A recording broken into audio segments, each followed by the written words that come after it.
Halo semua, Monik di sini.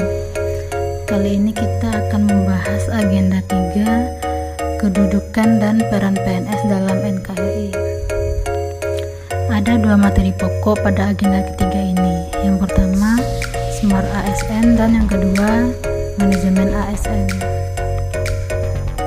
Smart ASN yaitu pegawai dengan kompetensi, kinerja, serta profesionalitas yang tinggi sehingga mampu beradaptasi dan semakin responsif terhadap perubahan dan pencapaian tujuan organisasi.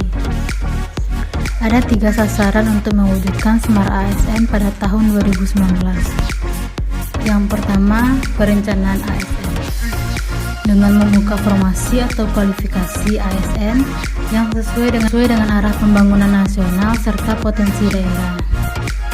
Yang kedua, pengadaan ASN yang transparan, objektif, dan adil untuk mengembalikan kepercayaan masyarakat sekaligus menjaring putra-putri terbaik bangsa. Yang ketiga, meningkatkan profesionalisme, meningkatkan kompetensi, kualifikasi, dan kinerja sesuai dengan Undang-Undang Aparatur Sipil Negara. Ada beberapa etika dalam bermedia sosial. Yang pertama, penggunaan komunikasi yang baik. Yang kedua, tidak mengandung aksi kekerasan, pornografi, dan sara. 3, berita yang disampaikan benar dan tidak bohong.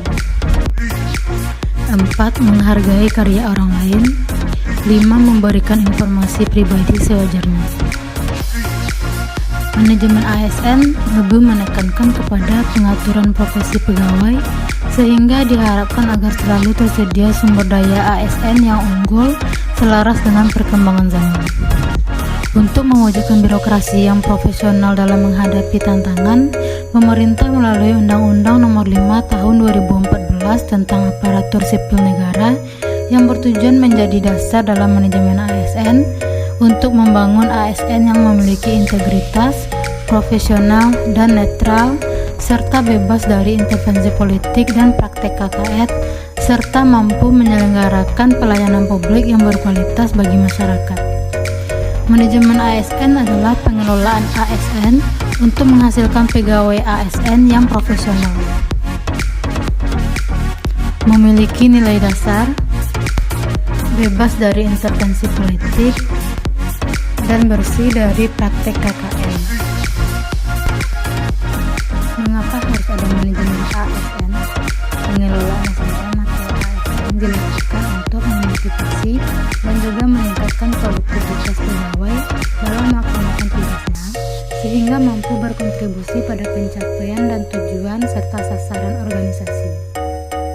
Organisasi membutuhkan pegawai yang jujur, kompeten, dan berdedikasi.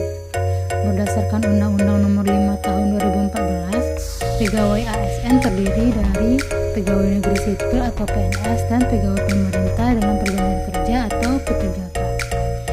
PNS adalah warga negara Indonesia yang memenuhi syarat tertentu diangkat sebagai pegawai ASN secara tetap oleh pejabat pembina kepegawaian untuk menduduki jabatan pemerintahan serta memiliki nomor induk pegawai secara nasional.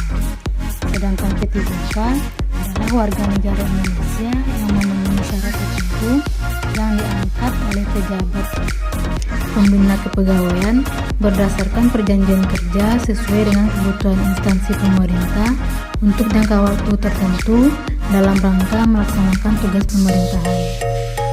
Untuk menjalankan kedudukannya, maka pegawai ASN berfungsi sebagai pelaksana kebijakan publik, pelayan publik, perekat, dan pemersatu bangsa.